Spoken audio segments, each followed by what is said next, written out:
유쾌상계 통쾌 정치 토크쇼 정치 인싸 소개부터 가겠습니다. 네, 안녕하세요. 정준입니다. 안녕하세요. 박상태입니다. 네, 안녕하세요. 윤희성입니다. 네, 장성철입니다. 저는 진행의 아나운서 이선영입니다. 광고 듣고 오겠습니다.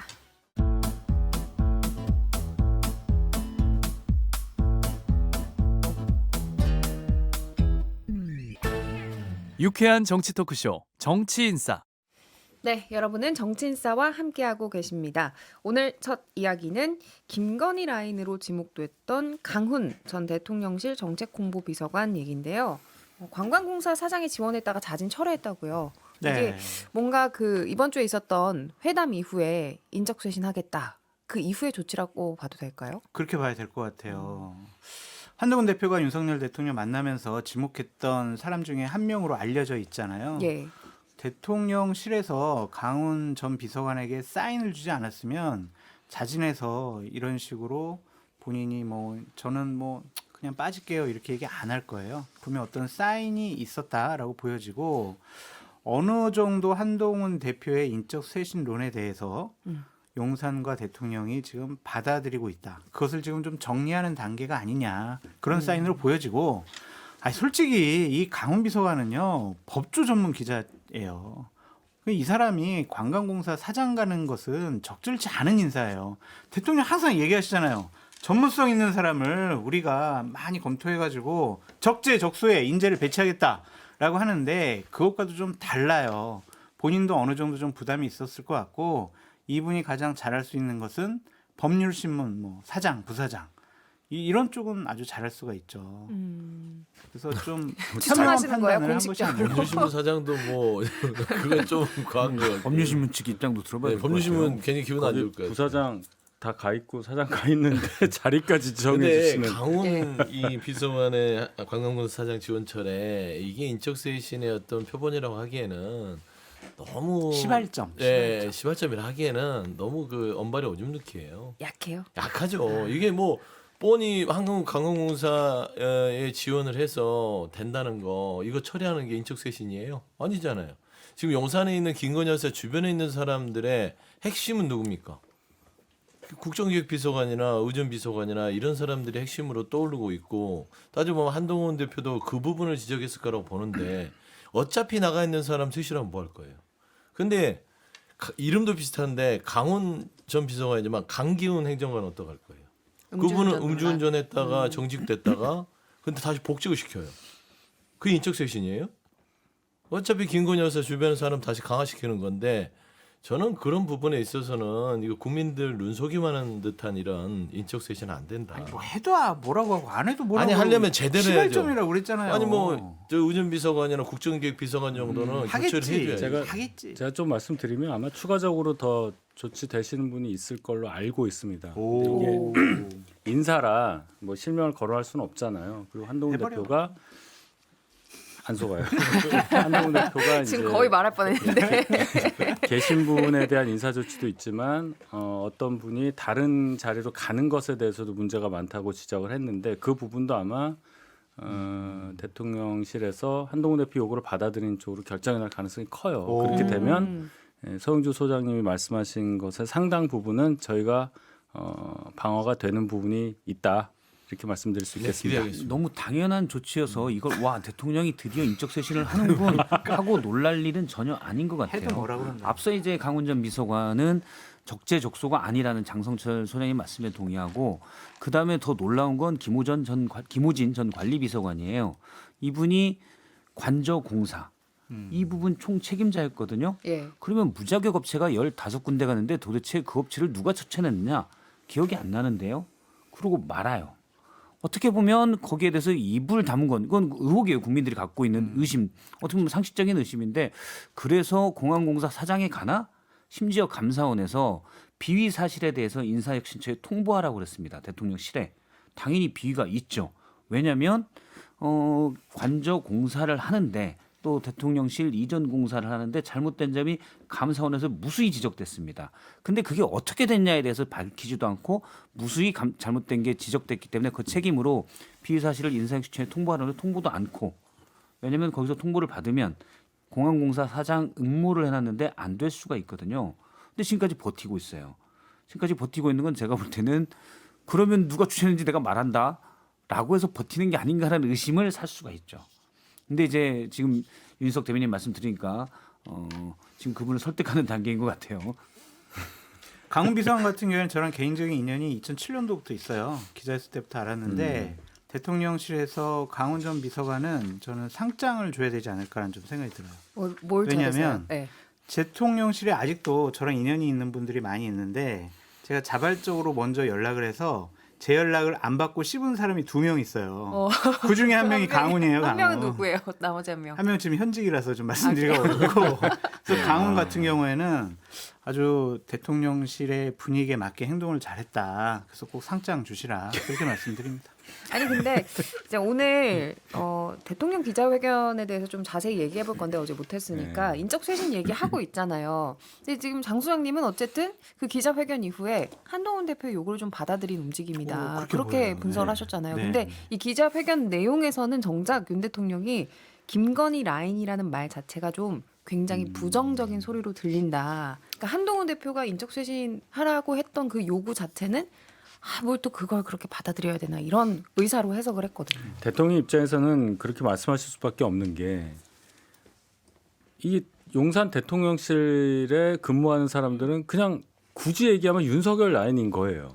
정의 자체가 그렇게 된 다음에 뭐 여사하고 뭔가 소통을 했다거나 이렇게 나가야 되는데 언론이든 뭐 세간의 사람들이 김건희 여사가 픽한 사람, 김건희 라인 이러면 일단 기분이 나쁜 상태에서 일단 듣게 되잖아요. 아마 이 부분에 대한 반응이라고 저는 생각하고 그렇다 하면 대통령 말씀하셨잖아요. 자기의 직분을 넘어서 행동하는 것에 대해서는 조치하겠다.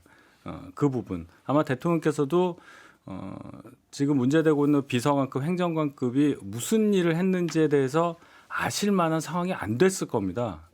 엄청 바쁘거든요. 일정이 많아요. 그러니까 그 부분에 대해서는 크게 인식하지 못한 상태에서 문제의식을 느낄 겨를이 없었다고 저는 생각을 하고 그럼 이제 뭐 신문도 안 보냐 다들 말씀하시지만 그게 그렇게 되지가 않습니다. 솔직히 말씀드리면. 그런데 이렇게 문제가 불거지고 하니 조금씩 반응을 하는 가운데 강훈 전 비서관이 본인의 인사지원 관련한 문제에 대해서 철회하는 결정을 내렸다. 그리고 한 대표를 비롯한 많은 분들이 요구하는 방향으로 인사가 가고 있다. 이 정도로 해석하면 무리가 없을 것 같아요. 정보 있으신 거예요? 아니면 느낌이에요? 뭐 어떤 정보요? 이렇게 바뀐다라는 거. 그러니까 한동훈 대표랑 윤석열 대통령이나 측과 네. 소통을 통해서 지금 이러한 일들이 벌어진다라고 생각하시는 건지 아니면 우리 윤 대변인님께서 추측하시는 건지. 아니 뭐 그걸 네, 뭐 저희 윤 대변인님은 추측 잘 안 하세요. 저한테 추측 아, 안 해요. 네, 제가 아니, 궁금해서 그런 이제 거예요. 한시 객관적인 어떤 담합에 저는 취재를 담합의 바탕으로. 어떤 냄새가 나는 게 대통령은 그랬잖아요. 그 김건희 여사 주변의 라인이라는 것 부적절하고 좀 불쾌감을 드러냈다. 근데 한동훈 대표가 돌이켜 보면은 그 쩍볼 회동에서는 정확하게 인적 쇄신은 김건희 여사 주변에 있는 사람들이 인적 쇄신을 얘기했어요. 예. 그렇죠? 그러면 아예 다른 말을 하고 있는데 한동훈 대표는 윤석열 대통령의 기자회견을 보고 인적 쇄신을 하기로 하셨습니다.라고 받아들였잖아요. 하루 고민하고요. 그러면 틀림없이 용산하고 어느 정도 선에서 이 정도는 내줄 테니까 너도 이 정도는 좀 인정해줘라고 담합이 있었다고 봐야 되겠죠. 추측상. 근데 저는 그래서 지금 보면 한국관광공사 강훈이 갑자기 입장문을 내는 것이고요. 다 패턴이 그래요. 그다음에 몇 명 드러낼 거예요.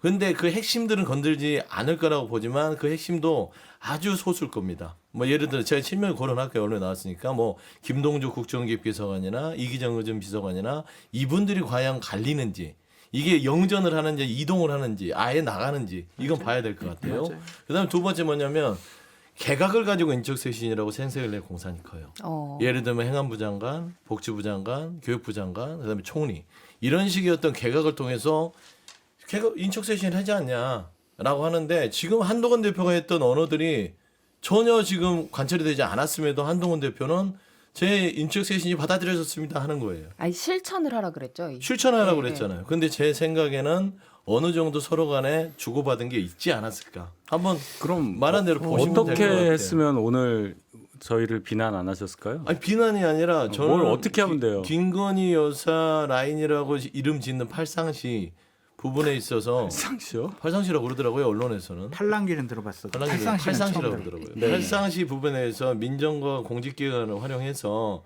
그 부분에 대해서 파악을 하고 어떤 필요한 조치가 있다면 국민이 납득할 수준의 인사 조치를 하겠다. 인적 쇄신을 하겠다. 해서 발표를 하는 게 낫지요. 근데 서 소장님 말씀은 너무 억지로 지금 비판하는 것이 아닌가. 그러면 여권에서 이런 식으로 대통령실에서 화답을 좀 하고 있고 한동훈 대표도 대통령실에서 그런 움직임이 있으니까 비난 수위를 좀 자제하고 있단 말이에요. 그건 조율이죠. 정치적인 담합이 아니라 조율이고 타협이고 협상인 겁니다. 여권에서 그러면 그렇게 해 나가는 것이 맞지. 계속 멱살을 잡고 싸워요? 안 하면은 싸워야죠. 근데 지금 하겠다고 하니까 비판은 조금만 자제해 주십시오. 저는 사실은 이거는 한동훈 대표의 요구사항 때문이라 아니라고 보거든요. 왜냐하면 기자회견을 하겠다고 지난 월요일 날 밤늦게 얘기하고 화요일 나온 얘기는 한동훈 대표가 요구해서가 아니다. 추경호 원내대표가 왔다 갔다. 요걸 대통령실에서 대놓고 얘기를 했어요. 그런데 지금 나오는 조치들이 한동훈 대표가 요구한 거다. 대통령실을 싫어할 거래요. 지금 말을 대통령에서 안 하는 거는 한동훈 대표의 약간 애매한 처지. 국민들이 많이 실망한 대통령의 기자회견을 보고 한동훈 대표가 어떤 메시지를 내놓을까라고 봤는데 내 요구사항을 들어줬어라고 그냥 규정해 버렸거든요. 그냥 거기에 대해서 그 한동훈 대표의 애매한 스탠스에서 그렇게밖에 말할 수 없는 처지를 인정해서 얘기 안 하고 있는 거라고 생각을 해요. 대통령이 사실은 한동훈 대표 요구를 들어줬다라고 하면 대통령이 기분 나쁠 거예요. 그리고 저는 강훈 전 비서관 같은 경우는 그냥 그나마 그중 자존심이 세서 이런 상황에 내가 무슨 뭐 관광부서 사장을 하겠냐. 그래서 나갔다고 보지. 이제 철회했다고 보지. 무슨 대통령이 야 얘들 그만 다 나가. 그랬을 가능성은 적다고 봅니다. 이거 전략적 의미 없는 움직임 얘기예요. 아니다. 전혀 의미 의미 없는 없어요? 얘기입니다. 이게 어쨌든 한동훈 대표가 요구를 한 사항이 있었고 실질적으로 거기에 해당하는 부분이 일부나마 이행이 됐다는 거는 분명히 좋은 겁니다. 저 입장에서는. 저 입장에서는 좋은 거예요.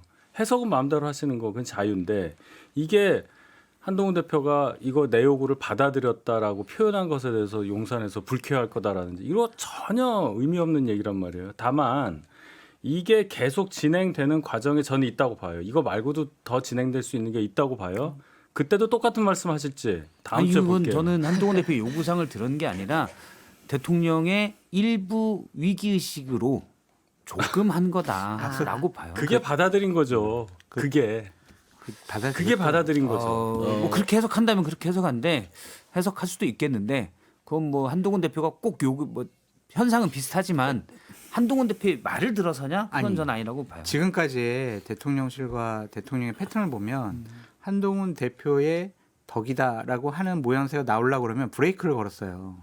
근데 지금 안 걸 거야 이거는. 어느 정도 좀 조율이 있었던 것으로 확인됐으니까 좀 기다려 아니, 보시죠. 근데 확인이 저는 됐어요? 용산에서 이 브레이크를 안 거는 이유는 뭐냐면 한동훈 대표가 뒤로 물러났어요. 속된 말로 꼬리를 내린 건데 꼬리를 내려주니 용산에서 브레이크 걸 이유가 없죠. 예를 들어 이 윤석열 대통령의 기자회견이 국민 눈높이에 맞았냐? 안 맞았다고 저는 보는 게 맞다고 봐요. 한동훈 대표 요구한 건 이게 아니에요. 가장 중요했던 김건희 여사의 리스크에 대해서 명확한 어떤 해법을 제시해야 되는데 인적쇄신이요? 그다음에 특검 보세요. 특검 그냥 부인해 버리잖아요. 저는 어떻게 들었냐면 대통령이 특검 없애버리자고 하는 거하고 똑같다는 얘기였습니다.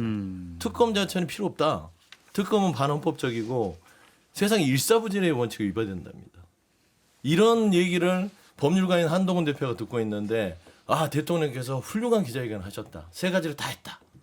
라고 하는 것은 저는 그냥 한동훈 대표가 용산에 일단 설득당했다.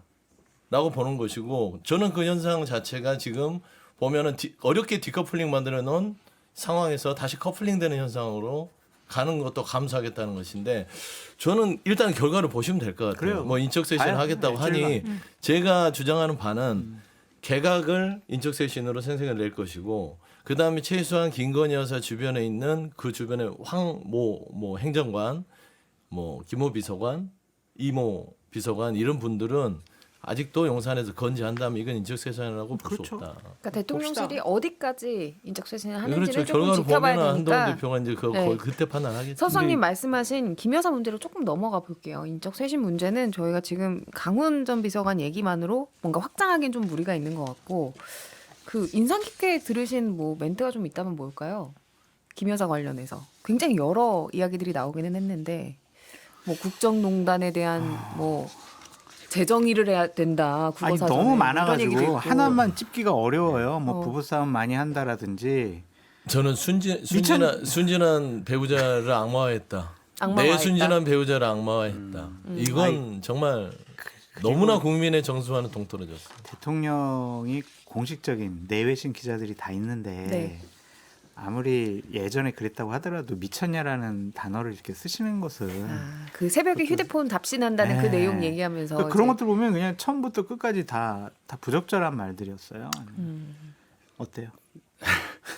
그냥 솔직하게 표현하시다 보니까 그렇게 된 걸로 보여요. 근데 솔직한 게 아니라 무례한 거다 뭐 이런 평가도 뭐. 나오더라고요.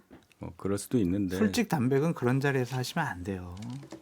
근데 김건희 여사도 무례했죠. 대통령 휴대폰을 마음대로 보고 그 문자에 답을 하고 그러는 거는 욕먹을 만한 일을 했지만 그래도 기자회견에서 미쳤어? 라고 하는 것은 조금 솔직을 넘어섰다. 대화의 재현이긴 했어도 하여튼 제가 부적절했다라는 드리고 싶은 말씀은 말씀이고. 그만큼 가감 없이 말씀을 한 회견이었다고 봐야 된다는 거예요. 제 얘기는 평소에 말투와 용어가 그대로 나왔으니까 대통령의 그 표현 방식에 대해서야 여러 지적하실 수 있겠지만 어떤 마음에서 이걸 정말 안 되는 걸 억지로 막으려고 한 게 아니라 진짜 본인 생각을 말씀하신 거다. 이 차원에서 제가 강조를 드리고 싶은 거예요. 그러니까 김 여사 문제가 어쨌든 이번 기자회견에 킬러 문항이었다 이런 분석이 나오고 있는데 평가를 한번 들어볼까요? 이 킬러 문항 잘 풀었나요, 윤 대통령? 못 풀었죠. 못 풀었어요. 예를 들어서 대통령의 사과 관련된 담화문과 기자회견을 쭉 국어 언어 영역에 보면 화법과 장문이라는 부분이 있습니다. 예. 타자의 말과 지문을 보고 그 맥락을 파악하는 거예요. 이게 사실 상당히 쉽습니다. 왜냐하면 상식적인 친구들은 대부분 잘 맞춰요. 그래서 표준 점수가 좀 높게 나오는 높나요? 난 헷갈리는데 어쨌든 그런 건데 예를 들어 대통령의 담화문과 기자회견을 놓고 지문을 좀 길지만 놓고 화자의 그 말하는 거를 어떻게 평가할 것이냐. 지금 많은 추경 원내대표도 그렇고 나경원 의원도 그렇고 친윤 쪽에서 일부에서 뭐 진솔하다, 진솔한 사과였다 이렇게 만약 지문이 나온다고 해봐요. 보기에 거기 체크하면 틀려요. 이거는 채점을 해주시는 분들은 국민 여러분이라고 할 때. 네. 아니, 찍는 상식적으로 거예요. 사과를 했다고 처음에 담화문에서 나온 얘기가 딱 그거잖아요. 모든 게 제 불찰이고 부덕의 소치입니다. 진심으로 죄송하고 사과의 말씀을 드립니다라고 일어나서 인사까지 했습니다. 고개를 숙였어요. 그런데 바로 뭐에 대해 사과하냐? 임기 반이니까 일단 하는 거고요.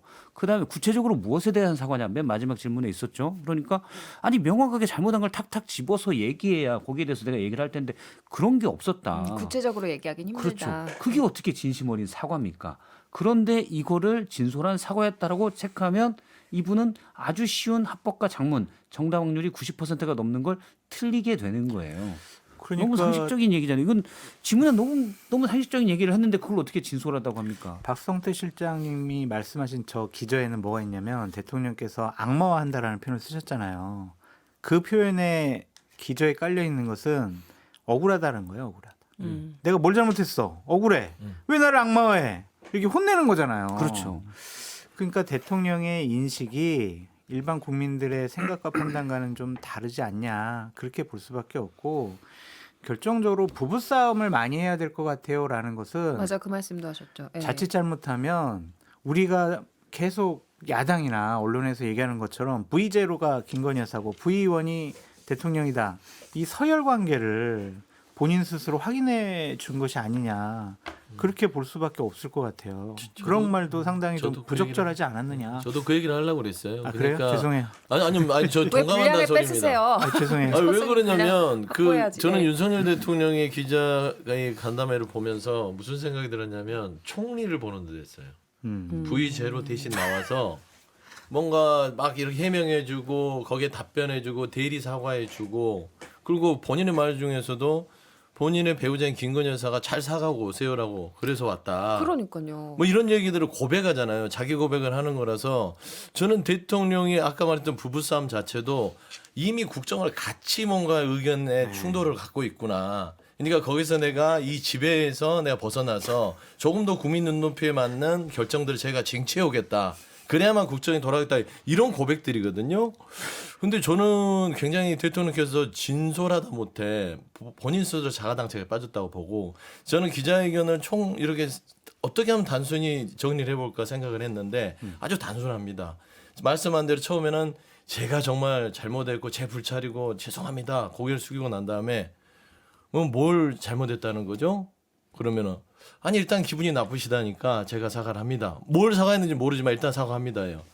그러면 이제 되게 답답한데 그래서 앞으로 어떻게 하실 거예요? 그랬더니 그냥 앞으로 잘할게요. 지금 국민들이 말하는 거는 그동안 잘못했던 부분들에 대해서 어떻게 바로잡고 할 것인지에 대한데 저는 도무지 그 무슨 얘기인지를 알아듣지 못했어요. 앞서 이제 윤희석 대변인이 대통령의 기자회견을 가감이 없이라고 표현했는데요. 저는 그게 가장 역시 존경하는 윤희석 대변인이 정확한 표현을 썼다고 봐요. 많은 분들이 진솔되다라고 썼는데 예, 진솔되다는 진실되고 솔직하다거든요. 예. 진실된 게 없어요. 일단 사과에 진실되지 않았죠. 그리고 또 하나 특검이 헌법 유린이라고 했는데 본인이 국정농단 특검을 주도했던 수사팀장이었어요. 일사부재리의 원칙에 대해서 얘기했는데 이명박 전 대통령 특검에서 불구세인데 또 들어갔습니다. 이거는 그러니까 진솔된 게 아니라 우기는데 꾸밈이었다가 정확한 표현입니다. 이번 주에 있었던 기자회견 얘기 나눠보고 있는데 할 얘기가 더 많아서 광고 일단 듣고 예. 와서 계속하죠. 지금 여러분께서는 유쾌 상쾌 통쾌한 정치 토크쇼 정치 인싸를 듣고 계십니다.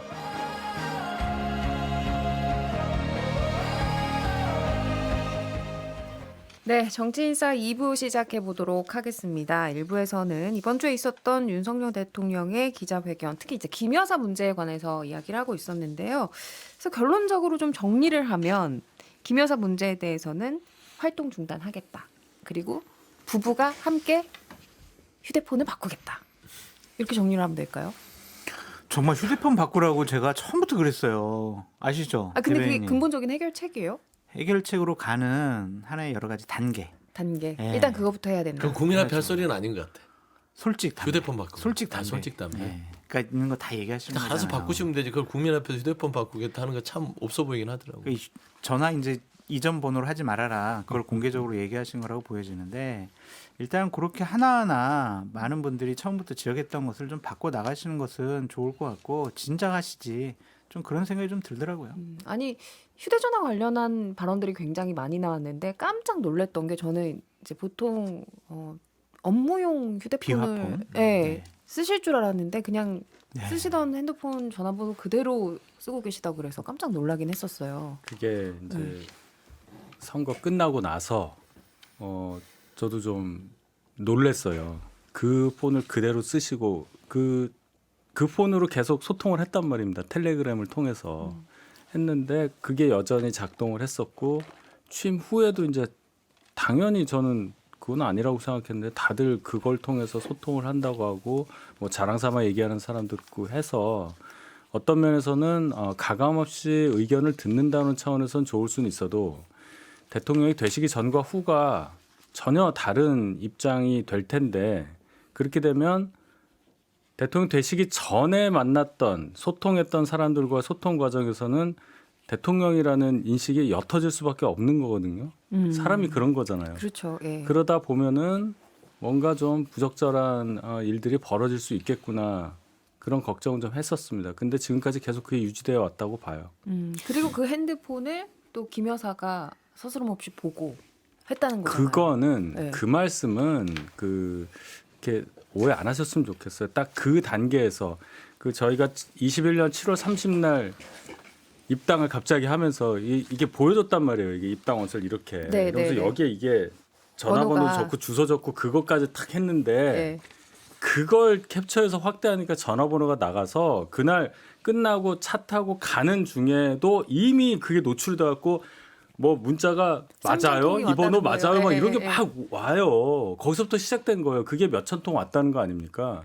그러니까 김건희 여사가 거기에 대해서 반응을 그래도 해줘야 된다. 이걸 그래서 아마 한 거지. 그걸 상시로 맨날 갖고 와봐 해서 핸드폰을 보고 그런 걸로 생각할 이유는 없다고 생각합니다. 아 근데 저도 저희 남편 핸드폰을 안 보거든요. 그러니까 특수한 상황이었잖아요. 근데 특수한 상황이라도 제가 그 손이 모자랐다는 핸드폰을 거예요, 손이. 이제 문자를 손이. 답을 해주고 이런 상상 좀 하기 힘들긴 하더라고요. 저는 네. 그 설명할 수 있는 거는 대행이라고 봐요. 대행. 되게 여사가 사실 그러니까 입당할 때 그건 이해가 돼요. 앞서 윤석 대변인이 말한 대로 전화번호가 공개됐기 때문에 수많은 사람, 모르는 사람도 나도 한번 전화해 볼까? 문자 보내볼까? 뭐 축하드립니다. 또는 뭐 욕이 있을 수도 있고 했었죠. 여사가 답을 하는 건데 그냥 여사의 그 뒤의 행동들, 예를 들어 상징적인 거는 마포대교 장면이죠. 그건 봐서 여사가 대통령의 그런 사소한 일들에 아주 인사에 관한 것만 대행했겠느냐. 나머지의 대통령직에 대한 대행도 하지 않았겠냐라는 의혹. 예를 들어서 명태균 씨의 말들에 나온 것들 있잖아요. 여사가 거긴 단수지면 나야 좋죠.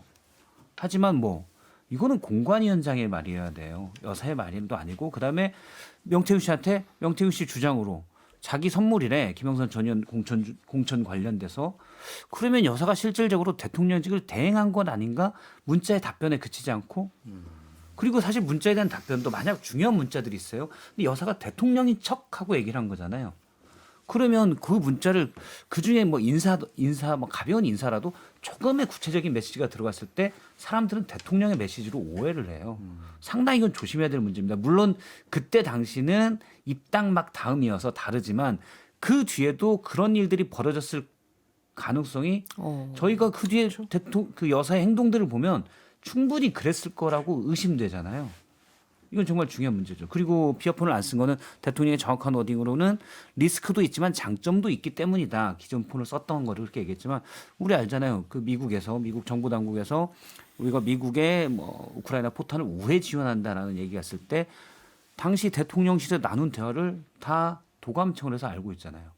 지금 대통령이 나눈 얘기는 제가 볼 때는 무슨 뭐 미국 CIA에서 그냥 다 알고 있을 것 같아요. 최상병 문제는 네. 굳이 뭐 특검 안 해도 CIA한테 물어보면 다 알고 있을 수 있어요. 입니다.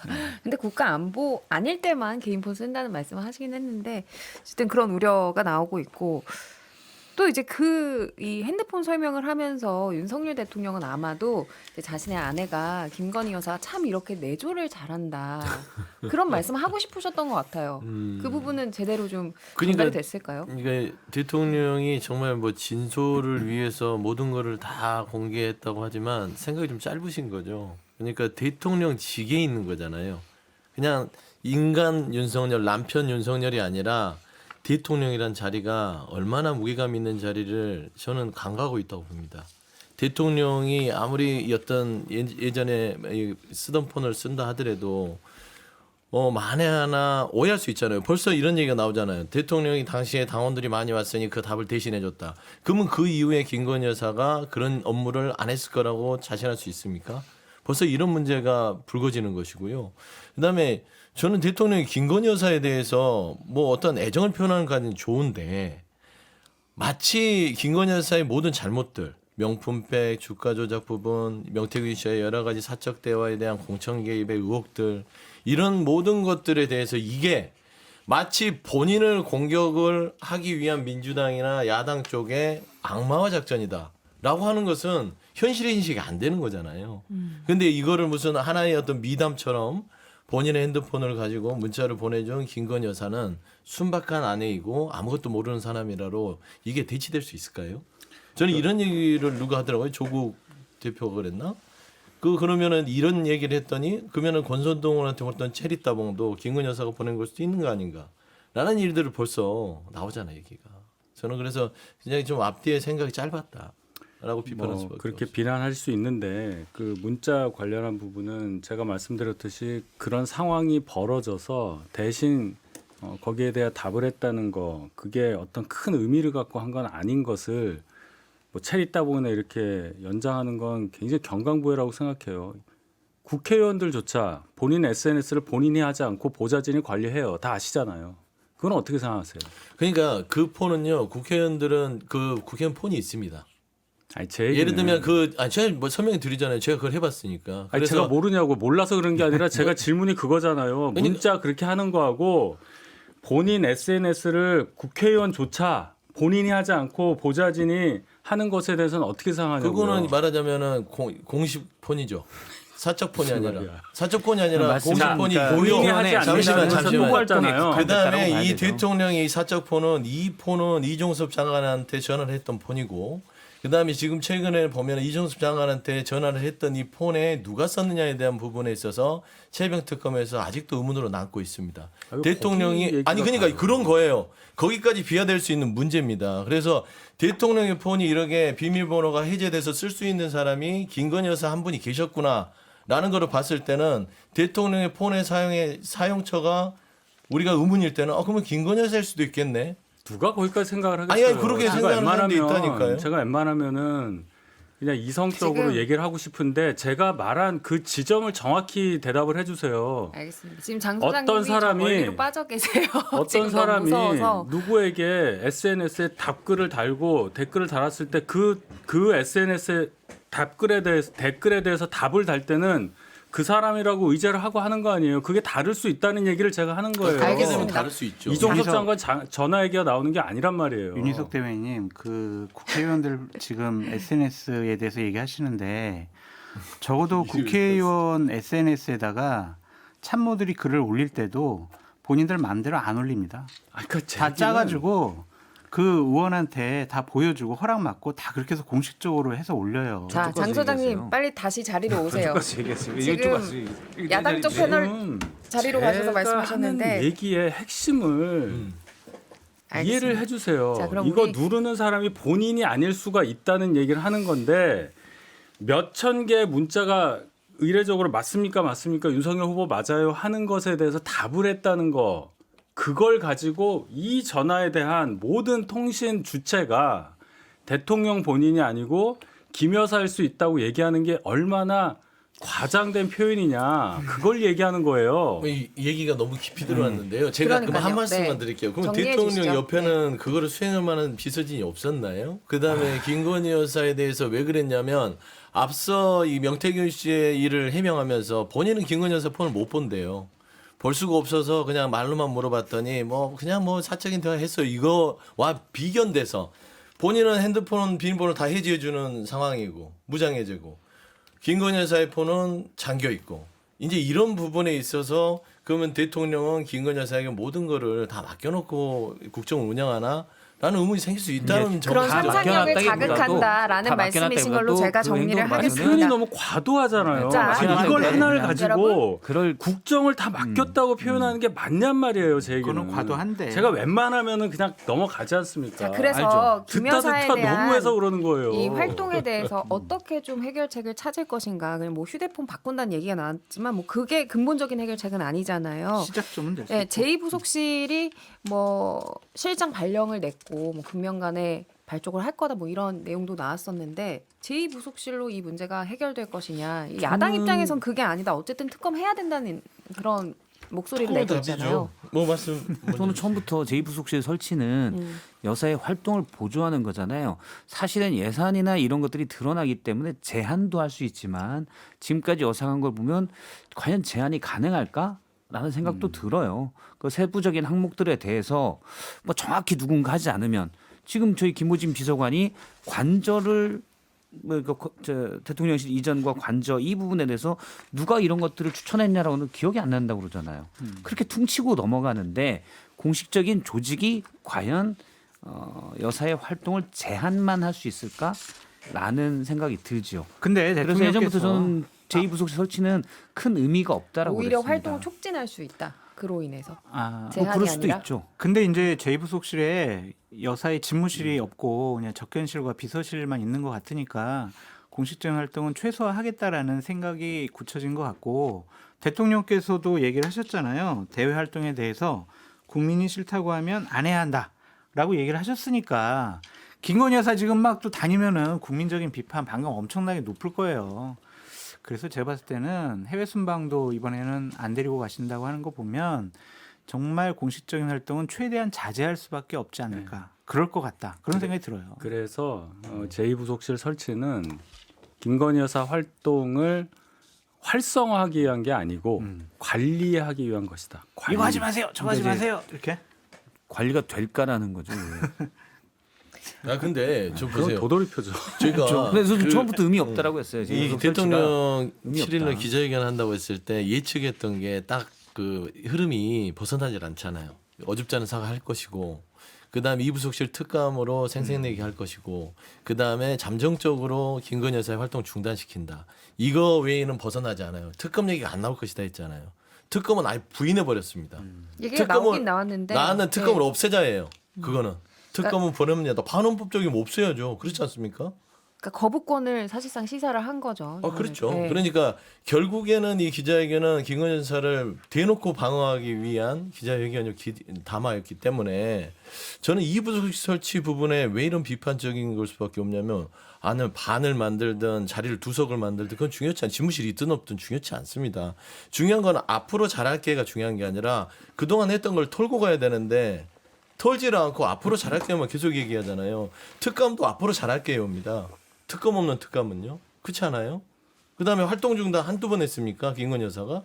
명품백 나왔을 때도 한 두세 달 조용히 있다가 또 다시 좀 무혐의 준다고 하니까 스물스물 나왔고, 다시 와서 이제 공천 개입 등 의혹에 대해서 명태균 씨 나오니까 대통령이 나와서 사과하고 또 다시 활동 중단.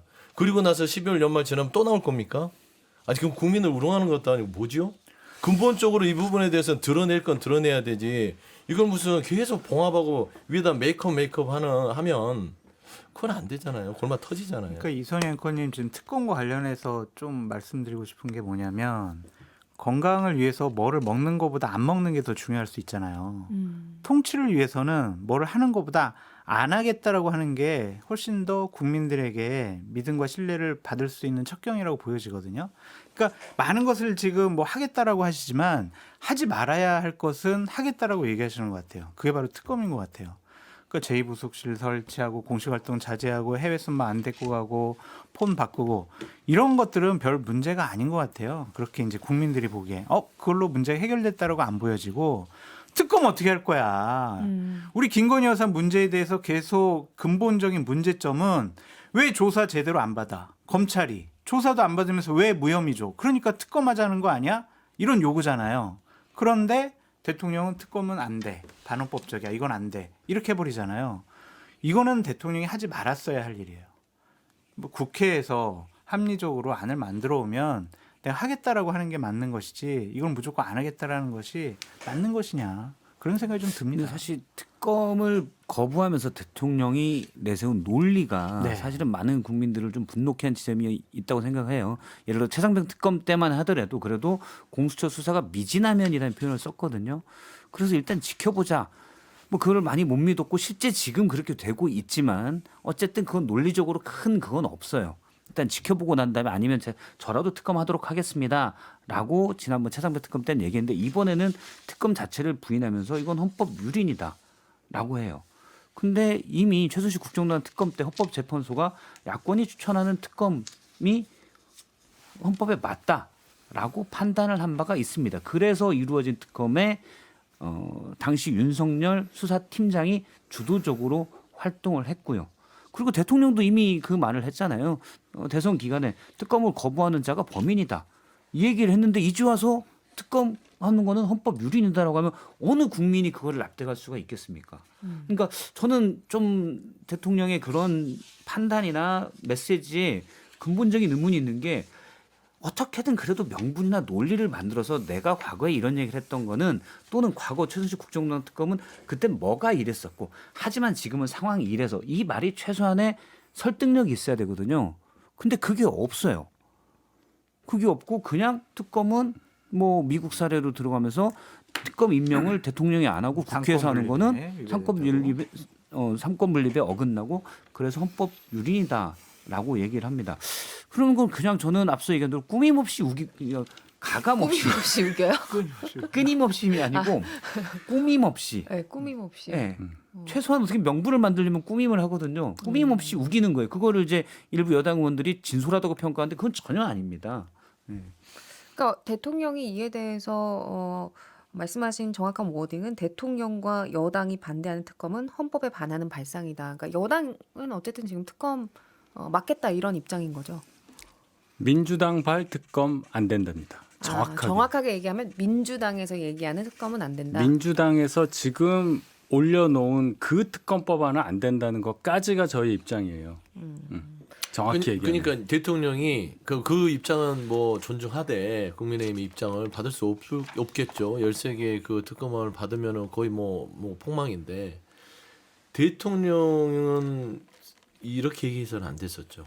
이렇게 얘기했어야죠. 좀 영리하다면 여야가 합의해서 가져온다면 그 특검에 대해서 고민하고 검토하겠다.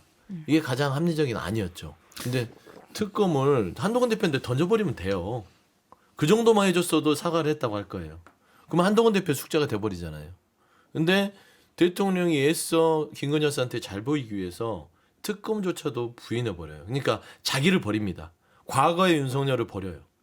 과거 윤석열이 어떻게 컸습니까? BBK 이명박 특검에서 너무 로맨틱한. 그렇죠. 아니, 승진하고 최순실 나를 버렸어, 농단에서 아내를 위해. 승진해서 여기까지 대통령까지 왔는데 그 과거의 특검에 공정화 상식이 있었던 윤석열이 김건희 여사의 사랑 앞에 버려졌다라는 측면에서는 참 이거를 뭐 씁쓸하다고 해야 될지 뭐라고 해야 될지 참 할 말이 아니 없어요. 우리가 사랑은 아니에요. 정치 관련 정의예요, 얘기를 정- 하는데 뭐 김 여사한테 잘 보이기 위해서 뭐 로맨스를 위해서 그 좀 특히 거북합니다. 이거는 이 특검이 통과될 경우에 정권이 받게 될 정치적인 타격까지 생각해서 하는 거지. 그거를 윤석열 대통령이 김건희 여사를 너무 사랑해서 그런 식으로 표현하는 건 진짜로 이거 듣고 계신 분들한테 전 무례하다고 생각해요. 진짜 제가 정색하고 얘기하는 거예요. 그런 식으로 이렇게 바꾸지 않았으면 좋겠어요. 해석이 안 돼서 그렇습니다. 그 외에는 해석이 안 되니까 논리적으로.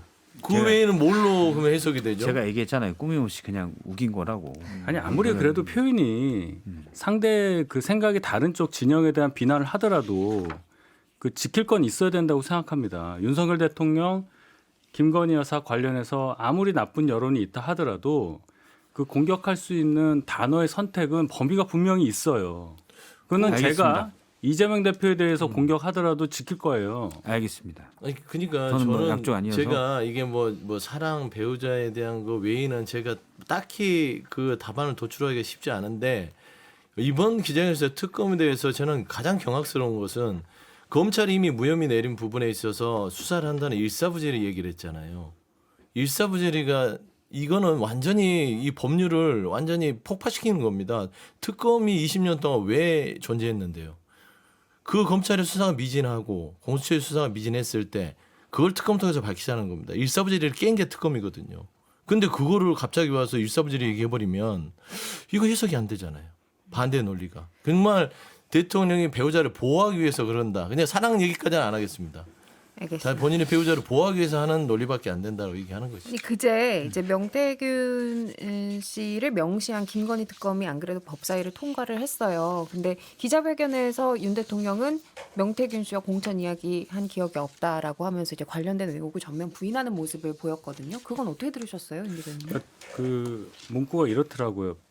말을 했다면 뭐 이렇게 말씀하셨어요. 녹취가 이제 있었는데 아마 그 발언 과정을 당연히 기억을 못 하셨겠죠. 그러니까 그리고 공천 얘기를 했더라도 의견을 이야기하는 정도다 뭐 그러니까 이런 말씀하시는 거죠. 그런 식으로 인식이 될 만큼 기억을 할 만한 중요한 대화가 아니었다고 본인은 이제 본인 입장에서는 생각하셨을 거고, 그러니 이거는 그렇게 중요한 얘기가 아니었다 차원으로 본인의 입장을 말씀하신 거예요. 근데 듣는 국민들 입장에서 녹취가 이렇게 있는데 김영선이 좀 해줘라라는 말이 있는데 이렇게 넘어가는 게 맞냐라는 지적을 하는 거잖아요. 그 부분은 조금 더 설명이 있었어야 하는 부분이라고 저도 공감합니다. 잘못됐다는 얘기죠. 길게 말씀하셨는데 어쨌든 때리려고 그래요. 하지 마. 또 언어 영역으로 들어가면 해석을 해드려야 돼. 해석을 해드려야 언어 돼. 영역 화자에 예를 들어서 딱 나오고 A 지문에 네. 대통령의 지난 더워. 22년 5월 9일 녹취잖아요. 명태균 씨가 얘기했던 그 22년 5월 9일. 아니 공관에서 왔는데 저기 김영선이 경선에 열심히 뛰었으니 내가 좀 해줘라 했는데 근데 당에서 말이 맞네.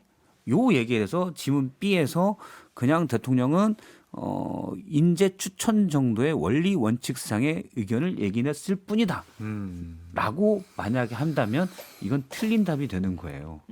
당에서 말이 많음에도 불구하고 해줘라 라고 했잖아요. 그렇기 때문에 그 앞서 윤희석 대변인 말대로 설득력이 부족한 거죠. 그러면 이 중요한 문제에 대해서 실제 육성까지 나왔는데 내가 그런 말을 했다면 이 말도 부족하죠. 한 건 사실이잖아요. 그럼 조작한 말이 아니잖아요. 대통령의 육성으로 우리가 다 들었잖아요. 근데 난 한 기억이 없는데 했다면 기억은 잘 안 나지만 뭐 녹취를 들어보는 게 한 것 같습니다. 다만 그런 취지는 아니었습니다. 오해는 살 수 있겠지만 이렇게 얘기한다면 이해는 되지만 그렇게 얘기 않고 난 전혀 아니다 이렇게 하면 이해를 못하는 거예요. 그래서 제가 꾸밈 없이 우기고 있다. 끊임이 아닙니다. 꾸밈 가감 없이. 없이 우기고 있다라고 평가하는 겁니다. 진솔한 게 알겠습니다. 아니고. 사실 오늘이 윤석열 대통령 임기 반환점이에요. 그래서 마무리를 하면서 우리 네 분의 이 절반의 점수 한번 듣고 가겠습니다. 윤 대변인님 곤란해하시니까 거꾸로 갈까요, 소장님부터? 네. 네, 뭐 점수를 볼 수 있는 전광판이 꺼졌습니다. 아 그러면 이건 점수 매길 수 없다. 전광판이 꺼졌다. 아 끝났다? 게임이 끝났어요? 뭐 이제 더 이상 국민들은 전광판에 점수를 주지 않습니다. 저는 그런다고 봅니다. 지금 상태라면. 센데요. 저는 늘 36점 주고 있습니다. 36점이요. 예. 누군가 도망가야 되지 않을까요? 저는 17점 줍니다. 계속 낮아지네요. 네. 어. 갤럽 여론조사 보면 17% 나왔더라고요. 아. 긍정 평가율이. 그 정도인 것 같아요. 윤 대변인님.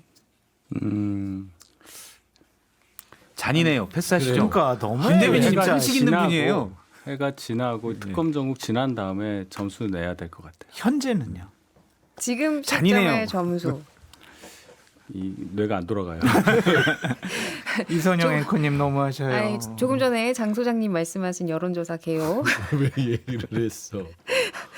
말씀드려야 될 것 같아요. 지금 제가 찾고 있는데 광고 듣고 와서 말씀드리도록 하겠습니다. 네, 조금 전에 장 소장님이 17점 주시면서 인용하셨던 여론조사 개요. 한국갤럽이 5일부터 7일 실시한 여론조사고요. 전화조사원 인터뷰 방식으로 진행됐습니다. 자세한 내용은 중앙선거 여론조사 심의위원회 홈페이지 참조하시면 됩니다. 저희는 여기서 인사드리도록 하겠습니다. 다음 주 토요일 11시 5분에 봬요. 고맙습니다. 네, 감사합니다. 감사합니다.